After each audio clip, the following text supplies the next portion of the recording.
Mga boss, heto, DOJ nadulas sa pagsasalita tungkol sa ICI investigation. Ito yung ahensya na itinayo ni Pangulong Bongbong Marcos upang imbestigahan ang mga anomalya kagaya ng flood control na nangyayari sa ating bansa, mga boss. Sa poll kay Marcoleta, ang galing talaga nitong senador na to, mga boss. Heto, ating panoorin. Paktay ka ngayon, nadulas ka. Ay nagagawa ng ICI. Sa kasalukuyan nga po, nanghihiram ang ICI ng ilang piskal na para tulungan sila. Dahil ang may kakayanan po na magbalangkas ng mga ebidensya na naiipon at impormasyon ay ang mga na atin pong mga kasalukuyang mga taga-usig. So ito po yung magkabilang tulungan po na amin pong binibigay para sa ICI. Sir? Yeah, just go ahead, Senator. Akala ko ba ang ICI is an independent body? Pagka independent, gagawin niya sa sarili niya, di ba? Tama. Opo, ang ano po is yung Teka pagtulong. muna, Opo. sumagot ka lang. Opo, Senator. Independent, di ba? Opo. Ba't kinakailangan siyang humingi ng tulong sa mga fiscal ninyo, prosecutors? That is not being independent. Okay. Tama? We submit to your wisdom, Your Honor. Of course. Kasi tingnan mo yung creation niya. It should be an sa pangalan pa lang, independent, ano na yun, Che? ICI. Independent Commission on Infrastructure. Pag binasa mo yung kanyang mga powers, di ba? This is something that also the senators will, one way or the other, discuss probably in the course of time.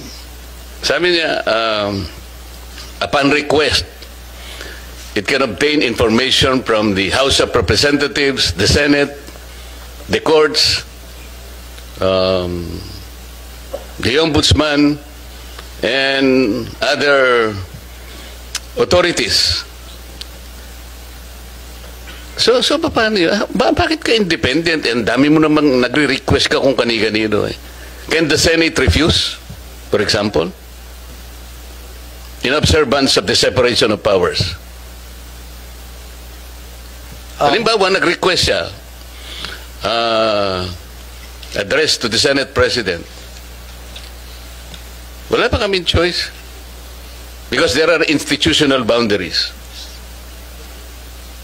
We need to exercise the system of checks and balances. So sasabihin niya, Independent Commission on Infrastructure. Paano kang independent and dami mong kinakasangkapan, hingi ka ng hingi? You should obtain the information by yourself, all alone. Yun ang independent. Tama? Yes, Your Honor. Okay. Yun, mga boss, sa poll kay Senator Rodante Marcoleta, itong ICI na itinatag ni Bongbong Marcos, parang wala din naman tong ICI na to, mga boss. Dahil hindi mga abogado ang itinalaga dito ni Pangulong Bongbong Marcos. Kagaya nga ng sinabi ni Congressman Pulong Duterte nung pumunta yung ICI sa Davao, ay sinabi niya doon, mga boss, no, na kung gusto nilang mag-imbestiga sa flood control ng Davao City, ay ipadala nila yung mga totoong engineers na siyang magsusuri doon dahil sila yung nakakaalam sa flood control, yung mga proyektong yan. Hindi yung mga mayor, isang retired general ang ipapadala nila doon dahil wala namang alam yon. So ito, holy, mga boss, ni Senator Marcoleta, itong tagapagsalita ng DOJ na nanghihingi ng tulong itong ICI sa mga ibang ahensya kagaya ng Department of Justice, mga boss, dahil yun ay mga abogado. Kaway-kaway, sino bang bumoto dyan? Dito kay Senator Marcoleta, deserving itong taong ito, mga boss. Napakagaling at talino, Rodante Marcoleta. The best talaga ito, mga boss.